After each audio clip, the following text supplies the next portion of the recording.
ทุกคนมื้อนี้มีลินมีเมนูแซ่บๆมาฝากนี่หลายๆคนเห็นอาจสิเดาถูกเนาะว่าแม่นเฮ็ดอีหยังเมนูอีหยังนี่แหละบ่แม่นป่นปลาเด้อพวกเจ้าเด้ออันนี้คือน้ำข้าวปุ้น น้ำข้าวปุ้นที่เฮาบ่ได้ใส่ลูกชิ้นบ่ได้ใส่เลือดบ่ได้ใส่ตีนไก่เฮาใส่แต่ปลาทูเน้นๆเลยเนื้อปลาทูแล้วก็ปลากระป๋อง1กระป๋องมื้อนี้เฮาเฮ็ดกินเองแซ่บ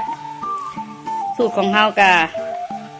เฮาบ่ได้ใส่หัวกระชายเด้อแต่เฮาใส่หัวขิงแทนนี่เส้นของเฮาก็คือเส้นข้าวเปียกมิลินบ่มีเส้นข้าวปุ้นเด้อมีแต่เส้นข้าวเปียก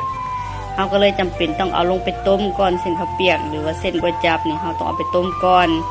ถ้าเส้นนมจีนหรือเส้นข้าวปุ้นเฮาบ่ต้องต้มแต่อันนี้มันคือเส้น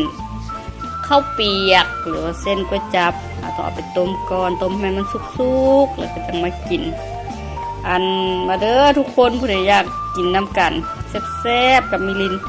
ปิดฝาไว้ให้มันเดือดๆมาสุกๆก่อนมาเด้อ